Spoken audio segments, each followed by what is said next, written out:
Chapter 11. In the country, he led just as nervous and restless a life as in town. He read and wrote a great deal. He studied Italian, and when he was out for a walk, thought with pleasure that he would soon sit down to work again. He slept so little that everyone wondered at him. If he accidentally dozed for half an hour in the daytime, he would lie awake all night, and after a sleepless night would feel cheerful and vigorous as though nothing had happened. He talked a great deal, drank wine, and smoked expensive cigars. Very often, almost every day, young ladies of neighboring families would come to the Posadzkis and would sing and play the piano with Tanya. On late times, a young neighbor who was a good violinist would come too. Kavrin listened with eagerness to the music and singing, and was exhausted by it. And this showed itself by his eyes closing and his head falling to one side.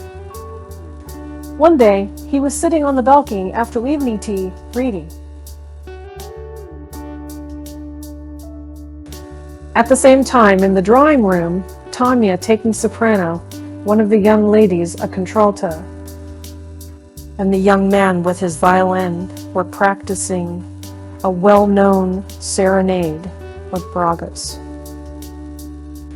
Kavrin listened to the words. They were Russian and could not understand their meaning.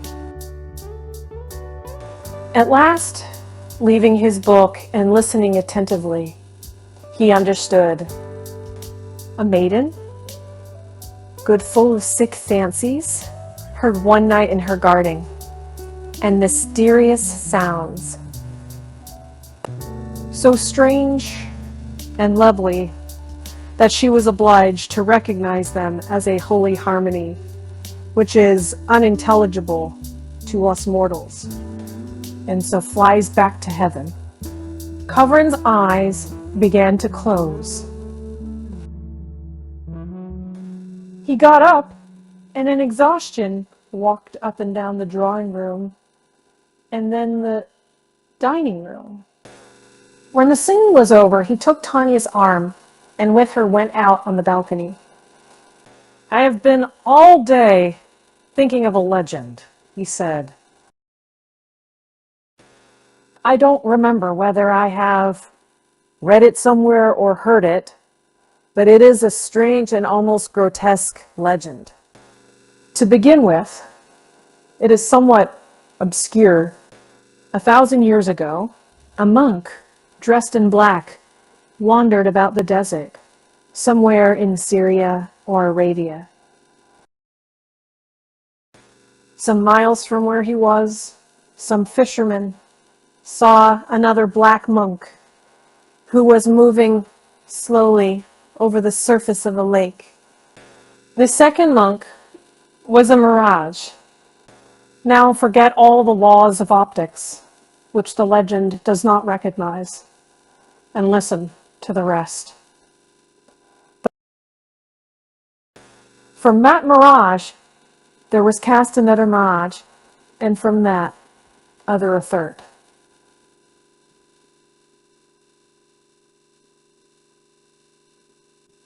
So that the image of the black monk began to be repeated endlessly from one layer of the atmosphere to another.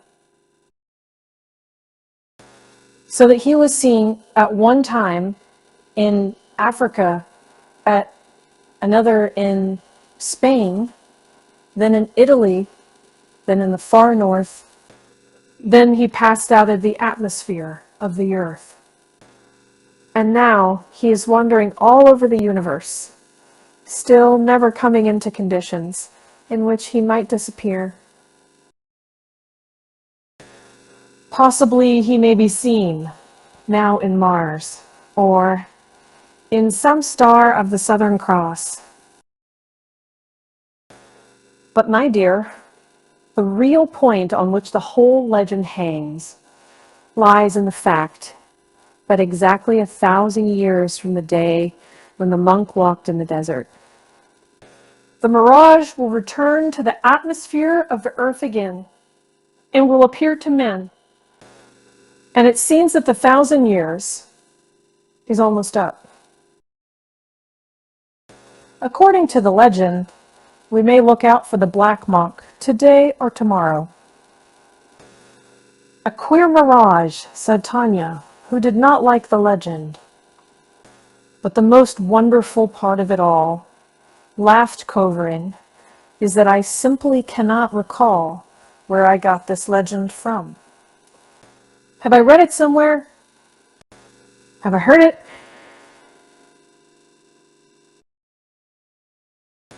Or perhaps I dreamed of the black monk. I swear I don't remember. But the legend interests me. I have been thinking about it all day. Letting Tanya go back to her visitors, he went out of the house and, lost in meditation, walked by the flower beds. The sun was already setting. The flowers, having just been watered, gave forth a damp, irritating fragrance. Indoors they began singing again, and in the distance, the violin had the effect of a human voice. Kovarin, racking his brains to remember where he had read or heard the legend, turned slowly towards the park and unconsciously went as far as the river.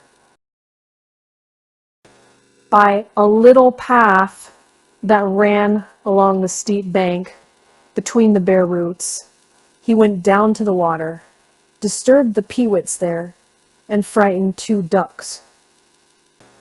The last rays of the setting sun still threw light here and there on the gloomy pines, but it was quite dark on the surface of the river. Kovarin crossed to the other side by the narrow bridge. Before him lay a wide field covered with young rye, not yet in blossom. There was no living habitation, no living soul in the distance. And it seemed as though the little path, if one went along it, would take one to the unknown, mysterious place where the sun had just gone down, where the evening glow was flaming in immensity and splendor. How open, how free, how still it is here, thought Kovarin, walking along the path. And it feels as though all the world were watching me, hiding and waiting for me to understand it. But then waves began running across the rye, and the light evening breeze softly touched his uncovered head. A minute later, there was another gust of wind, but stronger the rye began rustling. And he heard behind him the hollow murmur of the pines. Kovarin stood still in amazement. From the horizon, there rose up to the sky, like a whirlwind or a waterspout, a tall black column. Its outline was indistinct.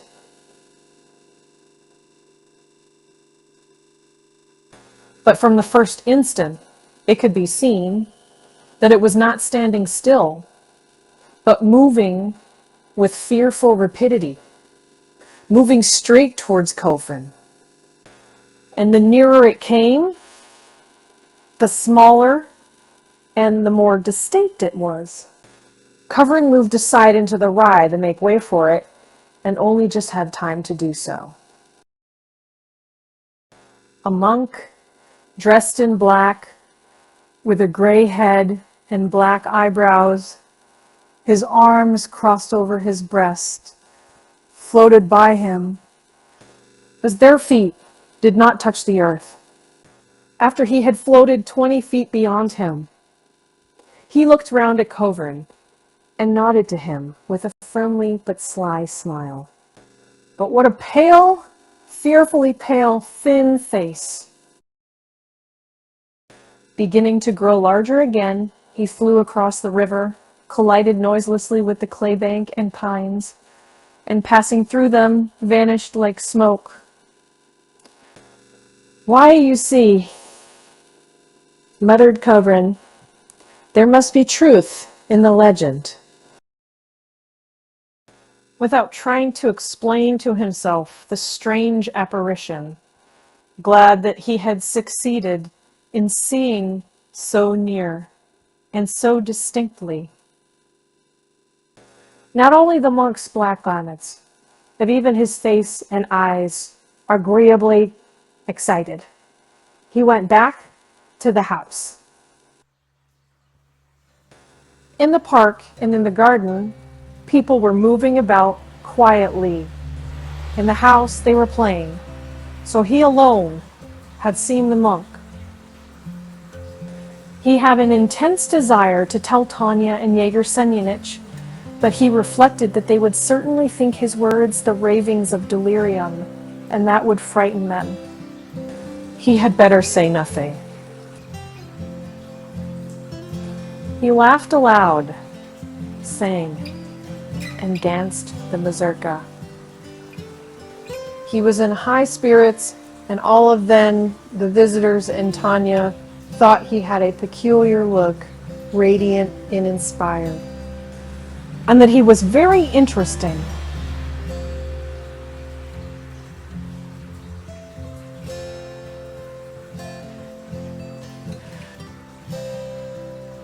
Chapter 12. After supper, when the visitors had gone, he went to his room and lay down on the sofa. He wanted to think about the monk. But a minute later, Tanya came in. "Here, Andriusha, read Father's articles," she said, giving him a bundle of pamphlets and proofs. "They are splendid articles. He writes capitally."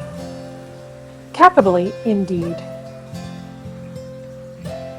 said Yegor Semyonich, following her and smiling constrainedly. He was ashamed. "Don't listen to her, please. Don't read them. Though, if you want to go to sleep, read them by all means. They are a fine soporific."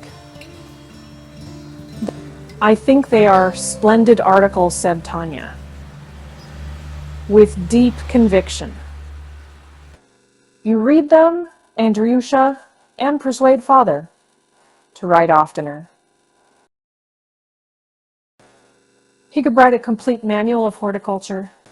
Yegor Semyonich gave a forced laugh, blushed, and began uttering the phrases usually made use of by an embarrassed author. At last he began to give way. "In that case, begin with Gaucher's article, and these Russian articles," he muttered, turning over the pamphlets with a trembling hand. "Or else you won't understand. Before you read my objections, you must know what I am objecting to. But it's all nonsense. Tiresome stuff. Besides, I believe it's bedtime." Tanya went away. Yegor Semyonich sat down on the sofa by Kovrin and heaved a deep sigh. "Yes, my boy."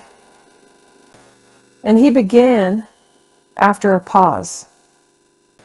"That's how it is, my dear lecturer. Here, I write articles and take part in exhibitions and receive medals. Posadzki, they say, has apples the size of a head. And Posadzki, they say, has made his fortune with his garden. In short, Kochubey is rich and glorious. Certain, but one asks oneself, what is it all for? The garden is certainly fine, a model. It's not really a garden, but a regular institution, which is of the greatest public importance, because it marks, so to say, a new era in Russian agriculture and Russian industry. But what's it for? What's the object of it? The fact speaks for itself. I do not mean in that sense. I meant to ask what will happen to the garden when I die.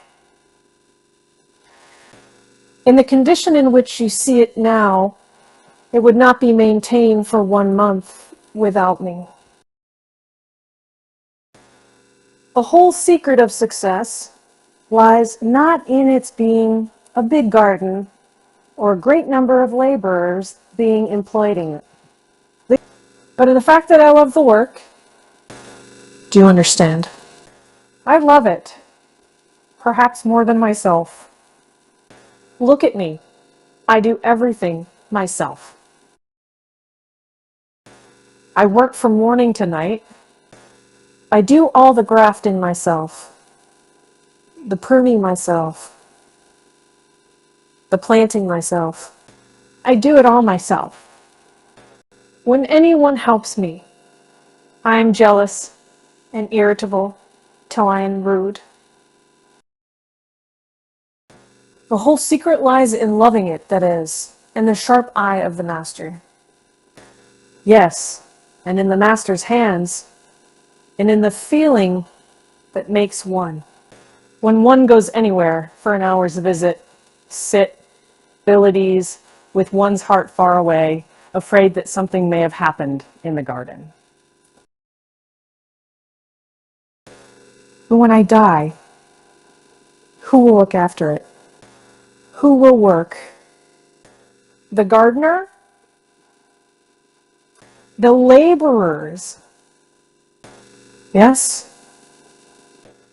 But I will tell you, my dear fellow, the worst enemy in the garden is not a hare, not a cockchafer, and not the frost, but any outside person. And Tanya? Asked Kavern, laughing. She can't be more harmful than a hare. She loves the work and understands it. Yes, she loves it and understands it. If after my death, the garden goes to her and she is the mistress, of course nothing better could be wished.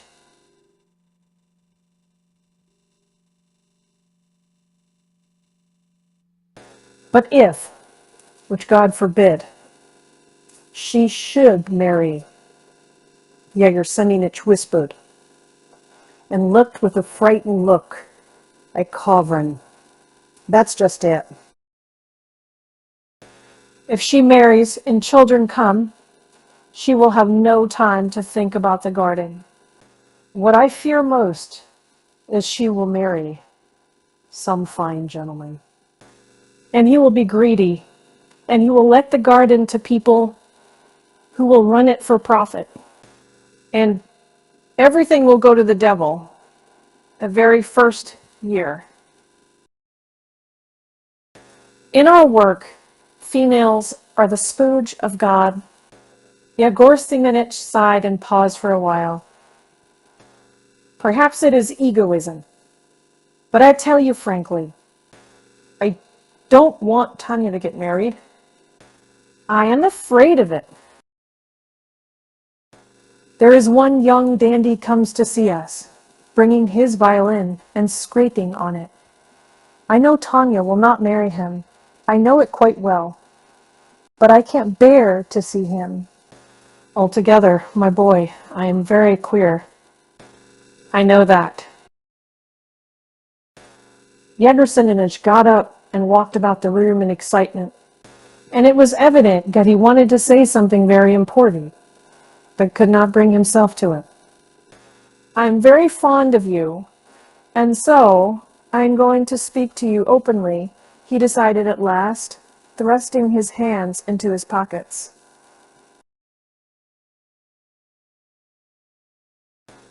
I deal plainly with certain delicate questions and say exactly what I think, and I cannot endure so-called hidden thoughts.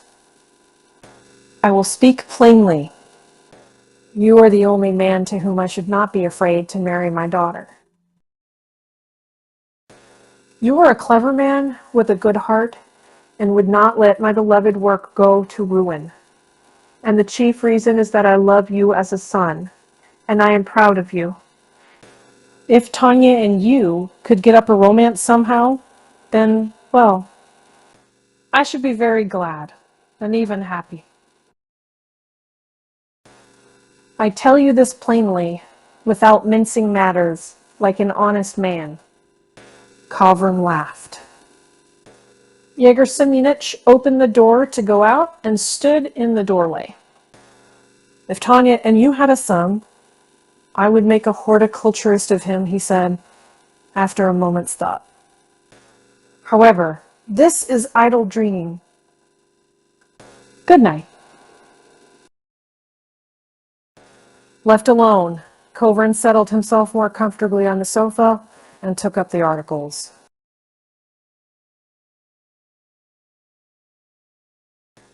The title of one was on, intercropping of another. A few words on the remarks of Monsieur Z concerning the trenching of the soil for a new garden. A third additional matter concerning grafting, with a dormant bud.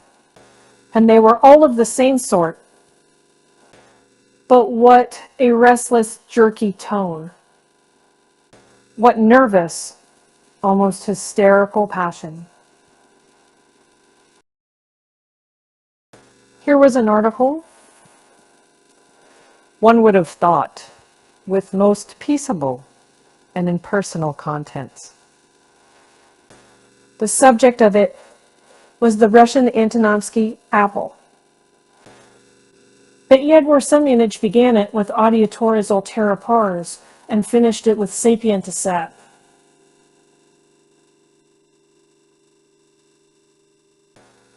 And between these two quotations, a perfect torrent of venomous phrases directed at the learned ignorance of our recognized horticultural authorities, who observe nature from the height of their university chairs, or at Monsieur Gaucher, whose success has been the work of the vulgar and the dilettanti. And then followed an inappropriate, affected, and insincere regret that peasants who stole fruit and broke the branches could not nowadays be flogged. It's beautiful, charming, healthy work, but even in this, there's strife and passion. Thought Kavrin. I suppose that everywhere and in all careers men of ideas are nervous, and marked by exaggerated sensitiveness. Most likely it must be so. He thought of Tanya, who was so pleased with Yegorseminich's articles. Small, pale, and so thin that her shoulder blades stuck out, her eyes wide and open, dark and intelligent, having intent gaze, as though looking for something. She walked like her father with a little hurried step.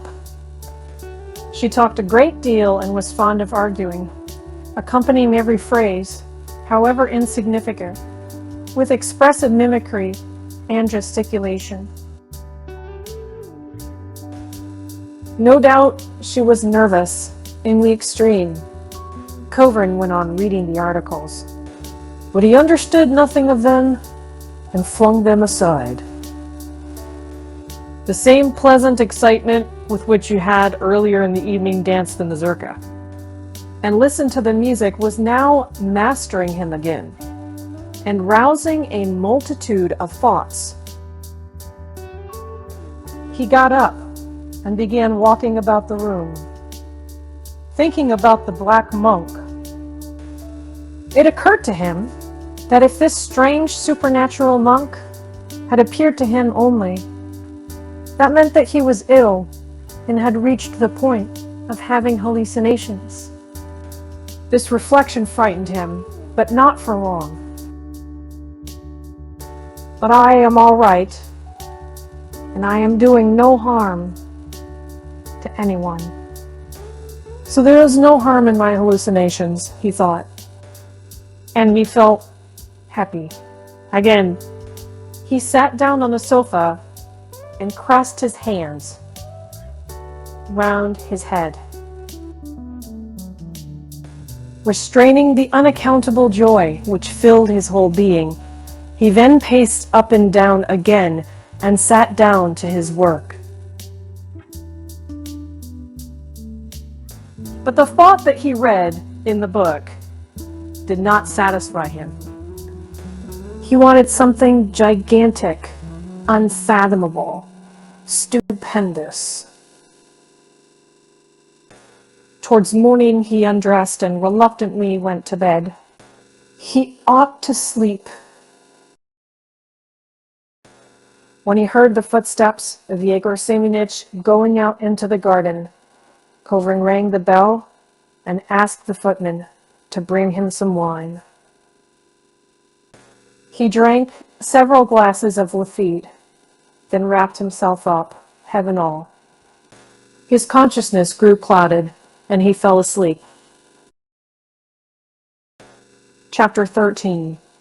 Yegor Semyonich and Tanya often quarreled and said nasty things to each other. They quarreled about something that morning. Tanya burst out crying and went to her room. She would not come down to dinner nor to tea. At first, Yegor Semyonich went about looking sulky and dignified, as though to give everyone to understand that for him, the claims of justice and good order were more important than anything else in the world. But he could not keep it up for long, and soon sank into depression. He walked about the park dejectedly, continually sighing. "Oh my God, my God."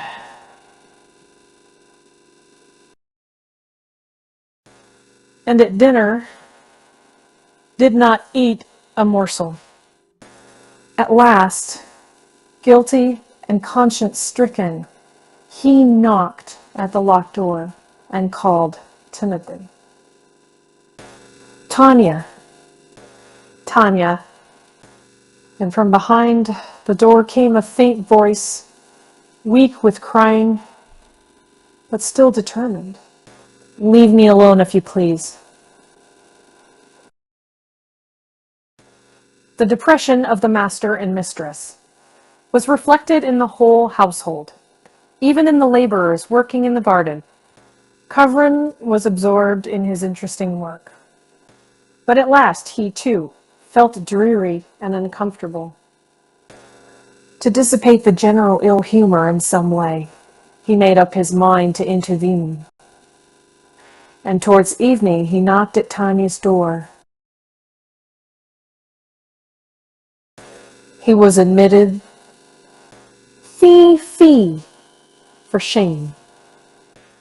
He began playfully, looking with surprise at Tanya's tear-stained, woebegone face, flushed in patches with crying. "Is it really so serious?" "Fie, fie. But if you knew how he tortures me." she said, and floods of scalding tears streamed from her big eyes. He torments me to death, she went on, wringing her hands. I said nothing to him. Nothing. I only said that there was no need to keep too many laborers. If we could hire them by the day when we wanted them. You know the laborers have been doing nothing for a whole week. I only said that. And he was shouted, and I said a lot of horrible, insulting things to me. What for? There, said Cobran, smoothing her hair. You've quarreled with each other. You've cried, and that's enough. You must not be angry for long. That's wrong all the more, as he loves you, beyond everything. He has spoiled my whole life. Tanya went on, sobbing. I hear nothing but abuse and insults. He thinks I am of no use in the house. Well, he is right. I shall go away tomorrow. I shall become a telegraph clerk. I don't care. Come. You mustn't cry, Tanya. You mustn't, dear. You are both hot-tempered and irritable, and you are both to blame. Come along. I will reconcile you. Cobran talked affectionately and persuasively while she went on crying, twitching her shoulders and wringing her hands, as though some terrible misfortune had really befallen her. He felt all the sorrier for her because her grief was not a serious one, yet she suffered extremely.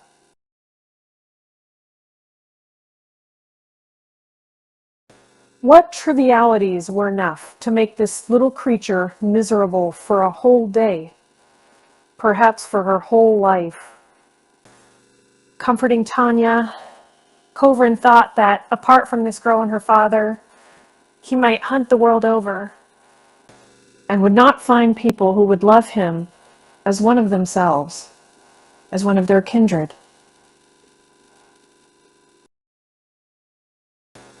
If it had not been for those two, he might very likely having lost his father and mother in early childhood, never to the day of his death have known what was meant by genuine affection and that naive.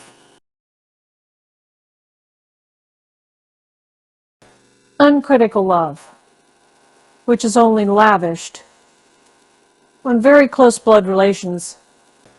And he felt that the nerves of this weeping, shaking girl responded to his half-sick, overstrained nerves like iron to a magnet. He never could have loved a healthy, strong, rosy-cheeked woman, but pale, weak, unhappy Tanya attracted him. And he liked stroking her hair and her shoulders, pressing her hand and wiping away her tears. At last, she left off crying. She went on for a long time, complaining of her father and her hard, insufferable life in that house, entreating Cobran to put himself in her place. Then she began, little by little, smiling and sighing that God had given her such a bad temper. At last, laughing aloud, she called herself a fool and ran out of the room. When a little later, Cobran went into the garden, Yegor Sunyanij and Tanya were walking side by side along an avenue as though nothing had happened. And both were eating rye bread, with salt on it, as both were hungry. Chapter 14. Glad that he had been so successful in the part of peacemaker, Kovrin went into the park, sitting on a garden seat, thinking. He heard the rattle of a carriage and a feminine laugh. Visitors were arriving. When the shades of evening began falling on the garden, the sounds of the violin and singing voices reached him indistinctly, and that reminded him of the black monk. Where, in what land or on what planet was that optical absurdity moving now? Hardly had he recalled the legend then pictured in his imagination, the dark apparition he had seen in the rye field, when, from behind a pine tree exactly opposite, there came out noiselessly, without the slightest rustle, a man of medium height, with uncovered gray head, all in black, and barefooted like a beggar. And his black eyebrows stood out conspicuously on his pale, death-like face. Nodding his head graciously, this beggar or pilgrim came noiselessly to the seat and sat down. And Kovrin recognized him as the black monk.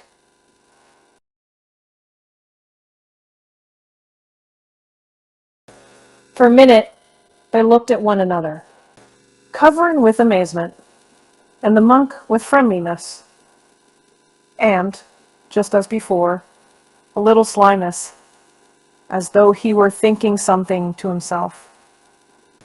"But you are a mirage," said Kovrin. "Why are you here and sitting still? That does not fit in with the legend." "That does not matter." The monk answered in a low voice, not immediately turning his face towards him. "The legend, the mirage, and I are all the products of your excited imagination. I am the phantom." "Then you don't exist," said Kovrin. "You can think as you like," said the monk, with a faint smile. "I exist in your imagination, and your imagination is part of nature. So I exist in nature. You have a very old, wise, and extremely expressive face, as though you really had lived more than 1,000 years, said Kovrin. "I didn't know that my imagination was capable of creating such phenomena." "But why do you look at me with such enthusiasm?" "Do you like me?" "Yes, you are one of those few who are justly called the chosen of God. You do the service of eternal truth.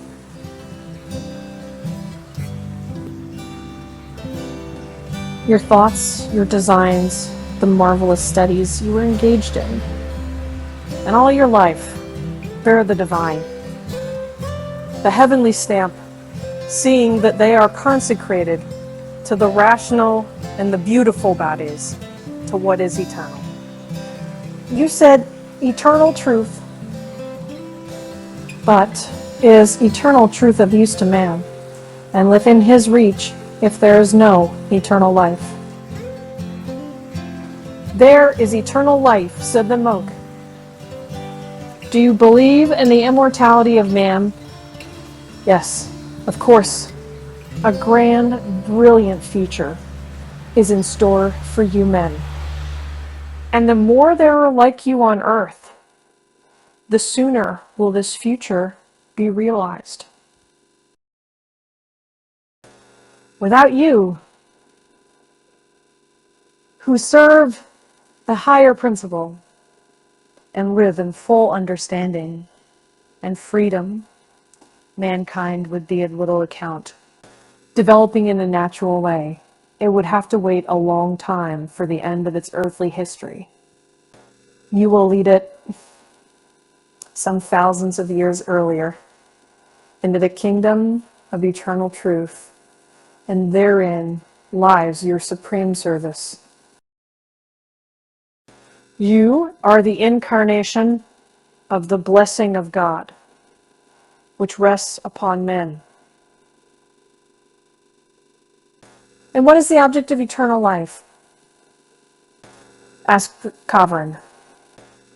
As of all, life enjoyment. True enjoyment lies in knowledge, and eternal life provides innumerable and inexhaustible sources of knowledge, and in that sense, it has been said, "In my Father's house there are many mansions." If only you knew how pleasant it is to hear you.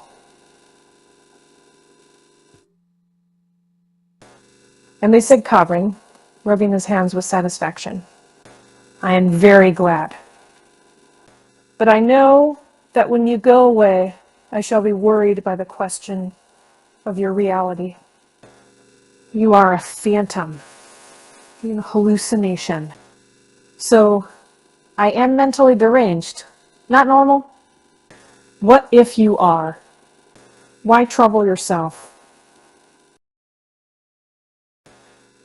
You are ill because you've overworked and exhausted yourself. And that means that you sacrificed your health to the idea. And the time is near at hand when you will give up life itself to it.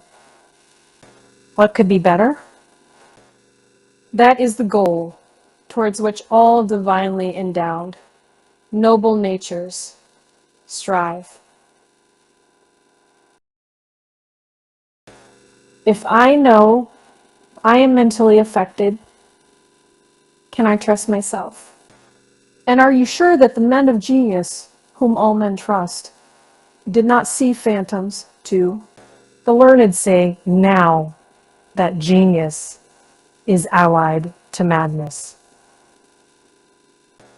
My friend, healthy and normal people are only the common herd. Reflections upon the neurasthenia of the age, nervous exhaustion and degeneracy, etc., can only seriously agitate those who place the object of life in the present that is the common herd. The Romans used to say, mens sana in corpore sano. Not everything the Greeks and the Romans said is true. Exaltation, enthusiasm, ecstasy, all that distinguishes prophets, poets, martyrs for the idea from the common folk is repellent to the animal side of man, that is his physical health. I repeat, if you want to be healthy and normal, go to the common herd. Strange that you repeat what often comes into my mind, said Kavrin. It is as though you had seen and overheard my secret thoughts. But don't let us talk about me. What do you mean by eternal truth? The monk did not answer. Kavrin looked at him and could not distinguish his face. His features grew blurred and misty. Then the monk's head and arms disappeared. His body seemed merged into the seat in the evening twilight, and he vanished altogether. The hallucination is over, said Kavrin. And he laughed. It's a pity. He went back to the house, light-hearted and happy. The little the monk had said to him had flattered, not his vanity, but his whole soul, his whole being.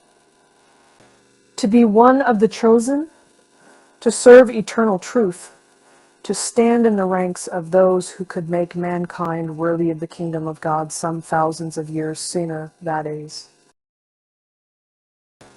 To free men from some thousands of years of unnecessary struggle, sin, and suffering to sacrifice to the idea, everything youth, strength, Health to be ready to die for the common weal. What an exalted, what a happy lad. He recalled his past pure, chaste, laborious. He remembered what he had learned himself and what he had taught to others, and decided that there was no exaggeration in the monk's words. Tanya came to meet him in the park. She was by now wearing a different dress. "Are you here?" she said. "And we have been looking and looking for you. But what is the matter with you?" she asked in wonder, glancing at his radiant, ecstatic face and eyes full of tears. "How strange you are, Andriusha." "I am pleased, Tanya," said Kavran, laying his hand on her shoulders. "I am more than pleased. I am happy." "Tanya, darling Tanya, you are an extraordinary nice creature. Dear Tanya, I am so glad. I am so glad. I am so glad." He kissed both her hands ardently and went on. "I have just passed through an exalted, wonderful, unearthly moment. But I can't tell you all about it, or you would call me mad and not believe me. Let's talk about it. Dear, delightful Tanya, I love you and am used to loving you, to have you near me, to meet you a dozen times a day has become a necessity of my existence. I don't know how I shall get on without you when I go back home." "Oh," laughed Tanya, "you will forget about us in 2 days. We are humble people, and you are a great man. Now, let us talk in earnest." He said, "I shall take you with me, Tanya." "Yes? Will you come with me?"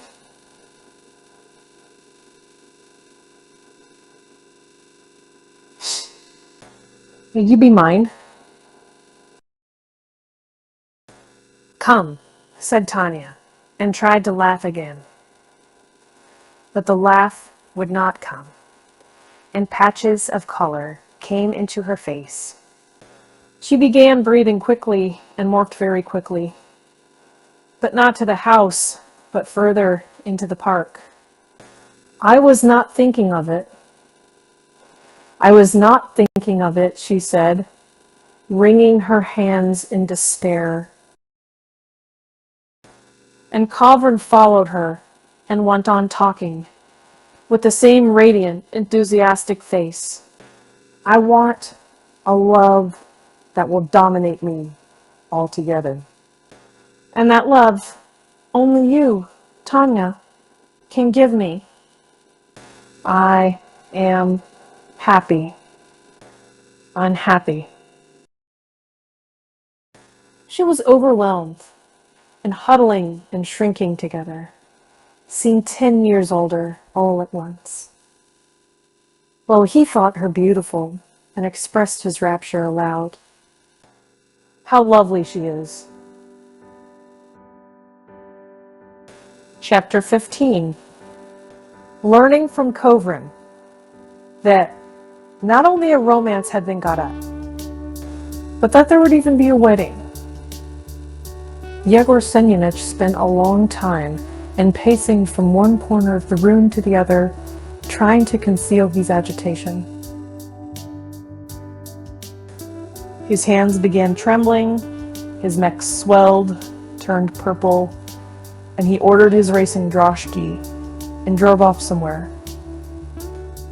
Tanya, seeing how he lashed the horse and seeing how he pulled his cap over his ears, understood what he was feeling. shut herself up in her room and cried the whole day. In the hothouses, the peaches and plums were already ripe. The packing and sending off of these tender and fragile goods to Moscow took a great deal of care, work, and trouble. Owing to the fact that the summer was very hot and dry, it was necessary to water every tree, and a great deal of time and labor was spent on doing it. Numbers of caterpillars made their appearance, which, to Kovrin's disgust, the laborers and even Yegor Semyonich and Tanya squashed with their fingers. In spite of all that, they had already to book autumn orders for fruit and trees and to carry on a great deal of correspondence. And at the very busiest time, when no one seemed to have a free moment, the work of the fields carried off more than half their laborers from the garden.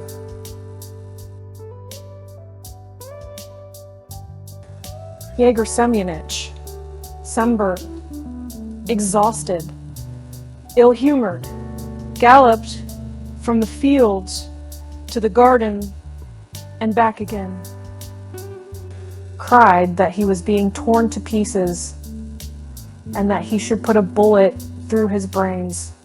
Then came the fuss and worry of the trousseau, to which the Posotskys attached a good deal of importance.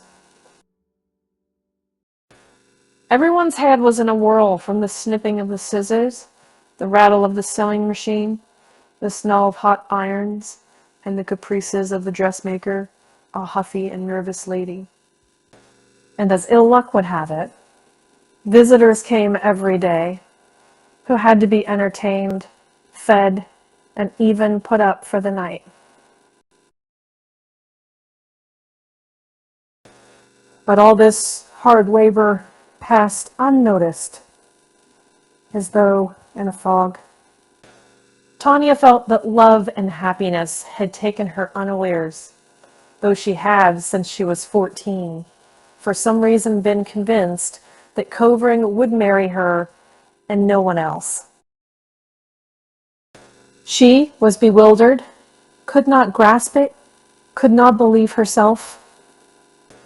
At one minute, such joy would swoop down upon her that she longed to fly away to the clouds and there pray to God. At another moment, she would remember that in August she would have to part from her home and leave her father. Goodness knows why. The idea would occur to her that she was worthless, insignificant, and unworthy of a great man like Kovrin. And she would go to her room, lock herself in, and cry bitterly for several hours. When there were visitors, she would suddenly fancy that Kovrin looked extraordinarily handsome, and that all the women were in love with him and envying her. And her soul was filled with pride and rapture, as though she had vanquished the whole world. But he had only to smile politely at any young lady for her to be trembling with jealousy, to retreat to her room, and tears again. These new sensations mastered her completely. She helped her father mechanically, without noticing peaches, caterpillars, or laborers, or how rapidly the time was passing. It was almost the same with Yegor Semyonich. He worked from morning till night, was always in a hurry, was irritable, and flew into rages. But all of this was in a sort of spellbound dream. It seemed as though there were two men in him. One was the real Yegor Semyonich, who was moved to indignation and clutched his head in despair when he heard of some irregularity from Ivan Karlovich the gardener. and another not the real one, who seemed as though he were half drunk.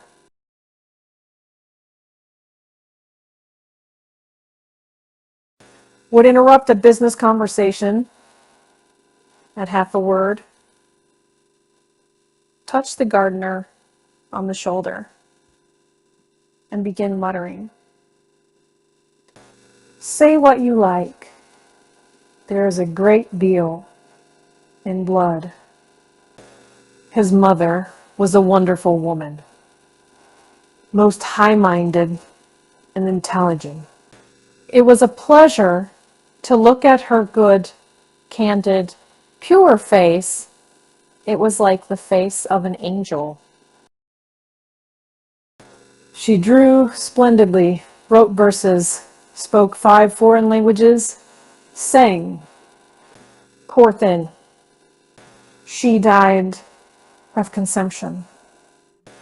The kingdom of heaven be hers. The unreal Yegor Semyonich sighed, and after a pause went on. When he was a boy and growing up in my house, he had the same angelic face, good and candid. The way he looks and talks and moves is as soft and elegant as his mother's. And his intellect. We were only struck with his intelligence. To be sure, it's not for nothing. He's a master of arts. It's not for nothing. And wait a bit. Ivan Karlovich, what will he be in 10 years' time? He will be far above us.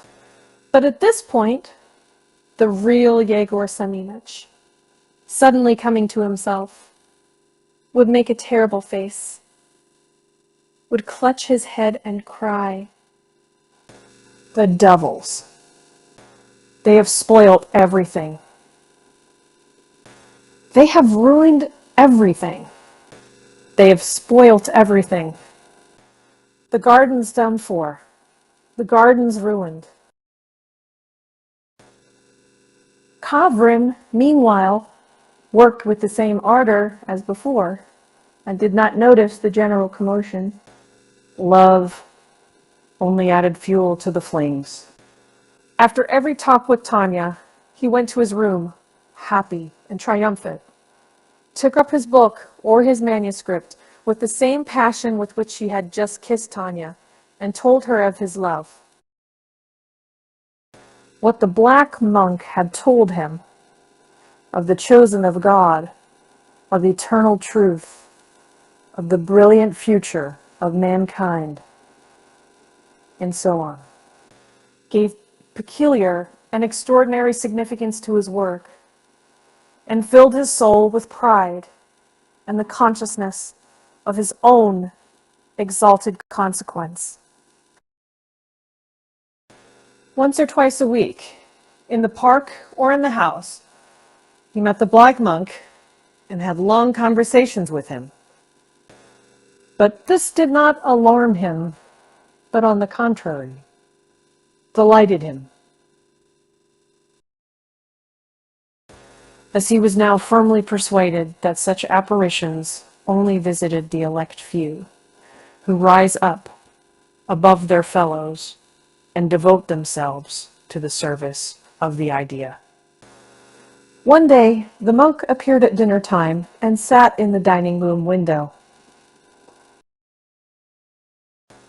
Kavrin was delighted and very adroitly began a conversation with Yegor Semyonich and Tanya of what might be of interest to the monk.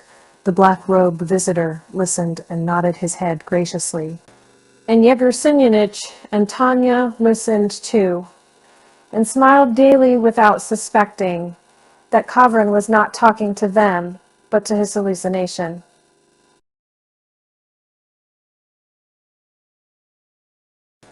Imperceptibly, the fast of the Assumption was approaching, and soon after came the wedding, which at Yegor Semyonich's urgent desire was celebrated with a flourish that is, with senseless festivities that lasted for 2 whole days and nights.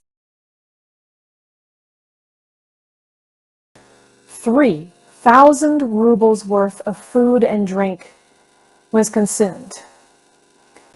But the music of the wretched hired band, the noisy toasts, the scurrying to and fro of the footmen, the uproar and crowding, prevented them from appreciating the taste of the expensive wines and wonderful delicacies ordered from market. Chapter 16. One long winter night, Coverin was lying in bed, reading a French novel. Poor Tanya, who had headaches in the evenings from living in town, to which she was not accustomed, had been asleep a long while, and from time to time articulated some incoherent phrase in her restless dreams. It struck 3 o'clock. Coverin put out the light and lay down to sleep. Lay for a long time with his eyes closed, but could not get to sleep because, as he fancied, the room was very hot. And Tanya talked in her sleep. At 4:30, he lighted the candle again, and this time he saw the black monk sitting in an armchair near the bed. "Good morning," said the monk, and after a brief pause he asked, "What are you thinking of now?" "Of fame," answered Coverin. "In the French novel I have just been reading, there is a description of a young savant who does silly things and pines away through worrying about fame." I can't understand such anxiety. Because you are wise. Your attitude towards fame is one of indifference, as towards a toy which no longer interests you. Yes, that is true. Renown does not allure you now. What is there flattering, amusing, or edifying in their carving your name on a tombstone, then time, rubbing off the inscription together with the gilding? Moreover, happily, there are too many of you for the weak memory of mankind to be able to retain your names. Of course, assented Coverin. Besides, why should they be remembered? But let us talk of something else. Of happiness, for instance. What is happiness? When the clock struck 5, he was sitting on the bed, dangling his feet to the carpet, talking to the monk. In ancient times, a happy man grew at last frightened of his happiness. It was so great. And to propitiate the gods he brought, as a sacrifice, his favorite ring. Do you know, I, too, like Polycrates, begin to be uneasy of my happiness. It seems strange to me, but from morning to night, I feel nothing but joy. It fills my whole being and smothers all other feelings. I don't know what sadness, grief, or boredom is. Here I am, not asleep. I suffer from sleeplessness, but I am not dull. Here, I say it in earnest. I begin to feel perplexed. But why? The monk asked in wonder. Is joy a supernatural feeling? Ought it not to be the normal state of man? The more highly a man is developed on the intellectual and moral side, the more independent he is, the more pleasure life gives him. Socrates, Diogenes, and Marcus Aurelius were joyful, not sorrowful. And the Apostle tells us, Rejoice continually. Rejoice and be glad. But will the gods be suddenly wrathful? Kovrin Yested. And he laughed. If they take from me comfort and make me go cold and hungry, it won't be very much to my taste. Meanwhile, Tanya woke up and looked with amazement and horror at her husband. He was talking, addressing the armchair, laughing and gesticulating. His eyes were gleaming, and there was something strange in his laugh. Andreyusha, whom are you talking to? She asked, clutching the hand he stretched out to the monk. Andreyusha. Whom? Oh. Whom? Said Kovrin in confusion. Why? To him. He is sitting here. He said, pointing to the black monk, there is no one here. No one. Andreyusha, you are ill. Tanya put her arm round her husband and held him tight as though protecting him from the apparition, and put her hand over his eyes. You're ill, she sobbed, trembling all over. Forgive me, my precious, my dear one, but I have noticed for a long time that your mind is clouded in some way. You are mentally ill, Andrusha.